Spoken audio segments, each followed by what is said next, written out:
Happy Friday and happy Fridays with Fidelman. I'm Cheryl Fidelman, life coach, trauma healer, and writer. And it is Black Friday for those of you outside of the US. Yesterday was our national holiday of Thanksgiving, feeding our faces and giving gratitude. And today's a huge, like the biggest sale day, shopping day of the year or something like that, called Black Friday. And I have my Black Friday offer and for my trauma healing programs, and I'll explain that at the end of the video. So today's topic on Fridays with Fidelman is gratitude.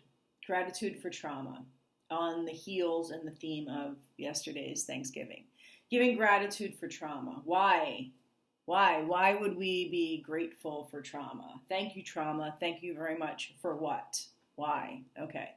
So let's dive into this. So what I think that trauma provides us is something to overcome. Should we choose a life of trauma healing, then we choose a life of continually overcoming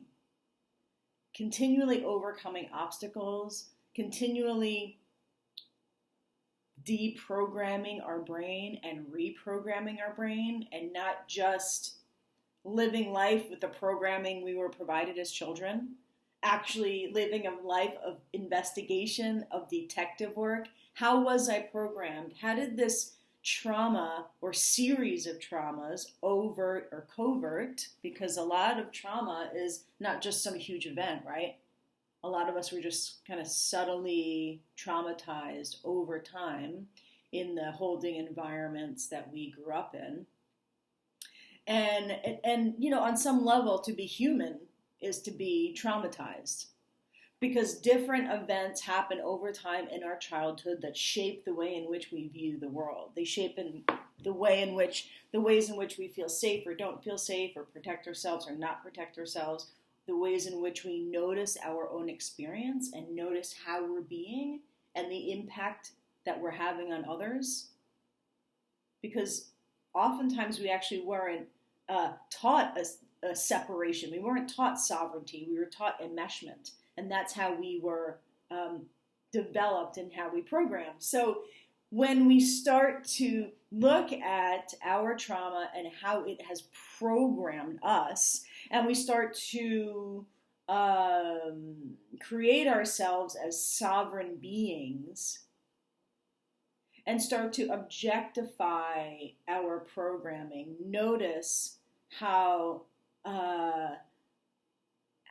your trauma is running your life and how you're actually relating to it as if it's you. And it's not. It's your trauma, it's your programming, it's your default, your traumatic identity that I call it in my work. So once you start to notice your default psychology that developed in your childhood, then you actually can choose another identity. And that may sound kind of trippy, and it is, right? I watch it every single day. People actually noticing, oh, that's actually not me. I'm making decisions based on the levels to which I was safe or not safe as a child, and I'm creating my entire life around my traumatic identity. And then we start to notice it, objectify it, heal the way it's impacting your mind and your body. And then the actual real you emerges beyond your traumatic identity. And that's the piece where the gratitude, where we can inject gratitude.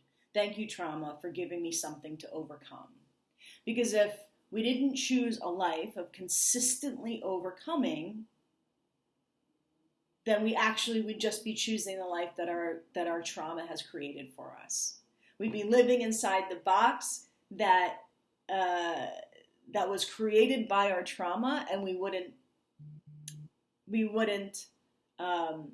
make the effort to look past that and heal past that.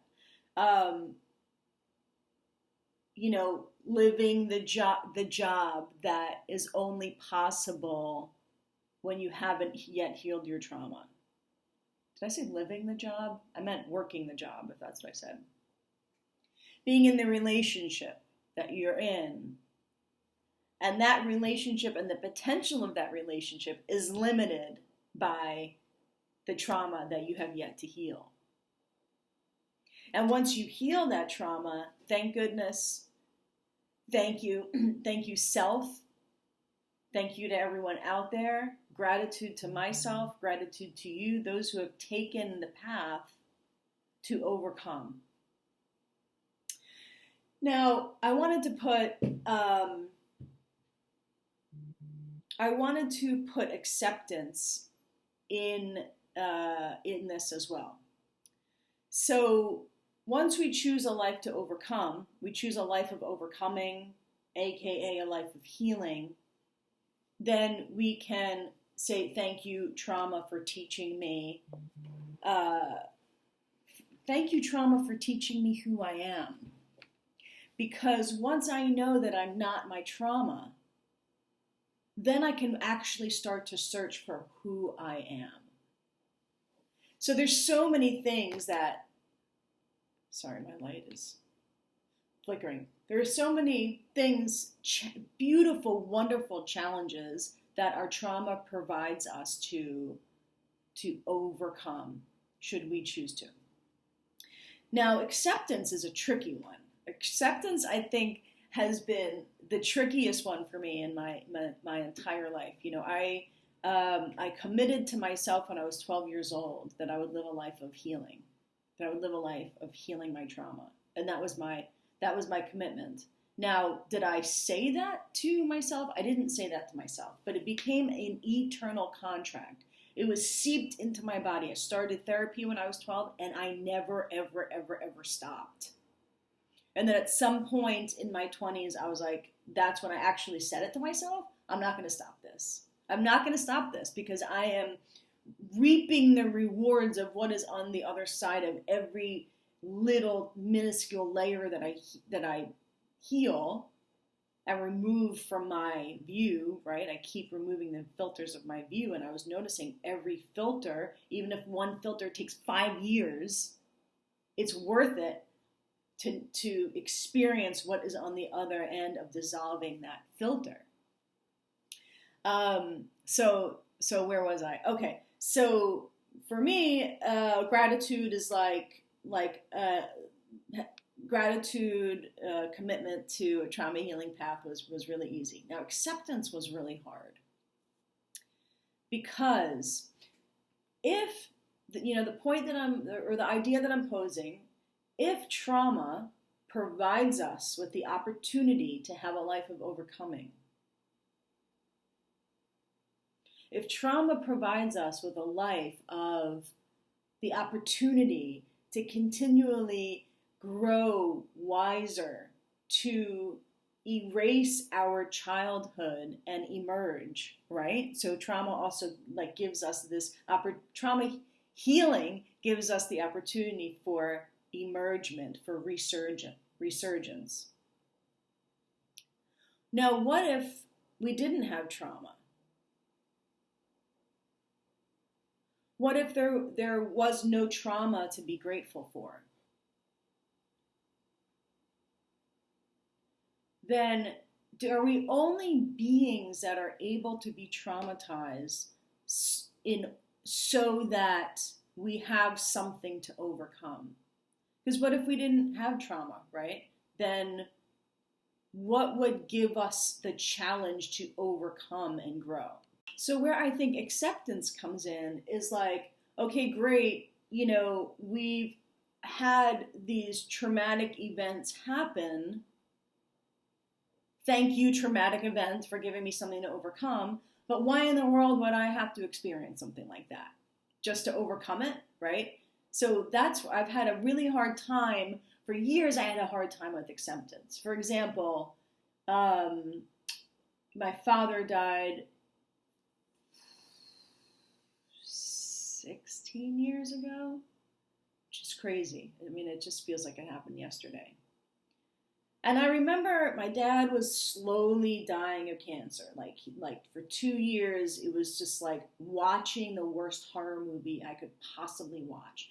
Just slowly decreasing, diminishing, skinnier and skinnier, slow death, like dying until he was dead. I mean, it was like, why would anybody have to go through that? Why? Okay, so I was traumatized by witnessing that. I was also, he must have been dying inside of trauma, like being traumatized while he was dying.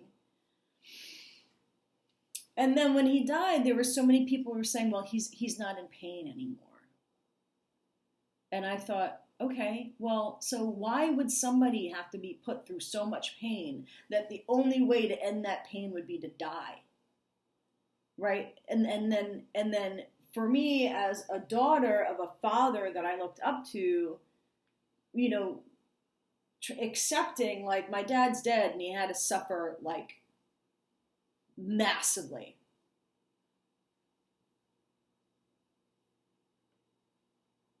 Now, there's something about the trauma of that event that I'm whew, that I'm grateful for. That event had me grow and mature and value life in a way I never did before. I really didn't have a concept of mortality, like it was something real that was like I was mortal, like people were mortal. I just knew it as a concept. It had never, I was moving through life as if it was just something that was going to last forever. And I didn't have any real concept of time or the future or planning. And the watching my dad die and my dad dying totally gave me that. And for so long, I was fighting it.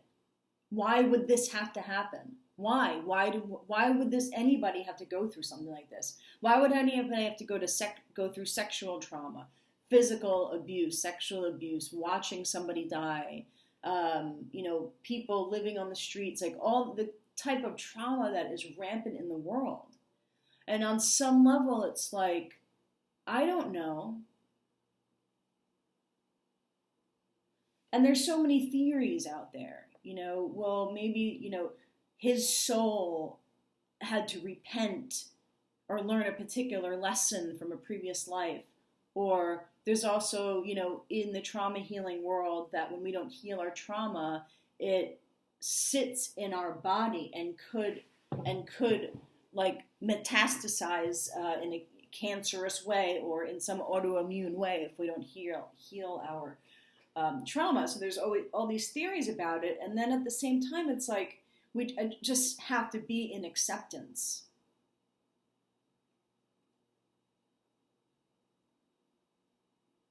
And there's freedom on the other side of acceptance, right? We all have to accept whatever happened to us as a kid or whatever just massive, horrific events that we've had to witness.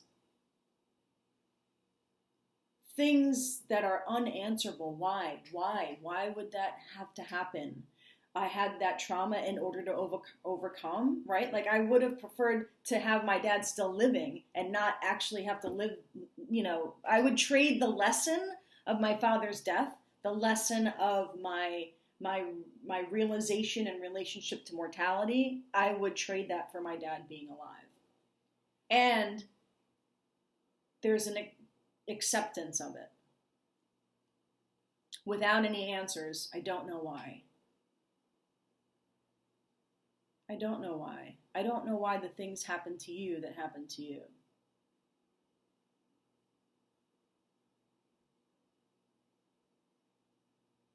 And on some level, acceptance ends the cycle of why. Why did this happen? Why? It ends the cycle and it has us move on. And it has us be able to hold that for a lot of these things, our mind can't figure it out. I can't figure it out. I can't figure out why my dad had to go through that.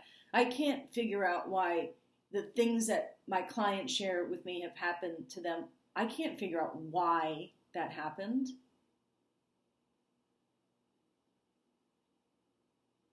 And it's not necessary. And on the other side of acceptance is living the life that was the best life that was provided for you, and not trying to change or manipulate the past and try to cognitize and figure out and try to change the past by thinking about it and questioning it, which gives you like this uncertain, victimizing kind of present.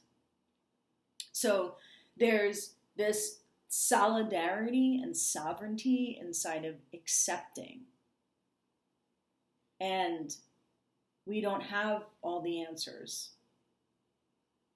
Sometimes it's just how it goes, right? And so, I'm sorry, my Wi-Fi is getting choppy. So there's acceptance.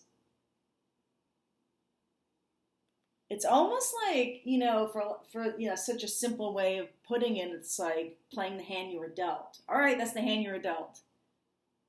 Now what are we going to do with that hand? What is the best thing we can possibly do with that hand? You were dealt a certain dealt a certain hand. Is it 7 or 10 cards? And and that hand is filled with your culture. It's filled with the traumas that your parents didn't heal, that they passed on to you, and the traumas that their parents passed on to them. Your geographic location, your gender, your sexual identity. Your hand is filled with so many things. What you got or didn't get as far as being validated as a child. So we look at the deck, we look at your hand, and we say, great, how is this hand impacting you? Because every piece of your life that you were dealt as a child is impacting you, and none of it is unchangeable or untransformable or unhealable. And that is where the gratitude comes in. Thank you for giving me this hand and the ability to look at it and objectify it and see how it's impacting me and move past it. Okay. So there's my thoughts on being grateful for trauma healing and acceptance. Please subscribe to my YouTube channel. Please send me any thoughts that you have around gratitude for trauma and acceptance. And you can book a free attunement session with me, and we will start the process of identifying your traumatic/default identity, and I have through Sunday 40% off of my 1-month attunement program and my 6-month attunement program. That's my Black Friday special. All right, everybody, have a wonderful weekend. Happy healing. You are awesome. Search for some things that you can be grateful for, things that you can accept, mind, body, and soul. And when is life? Life is when? Life is now. Bye, everybody.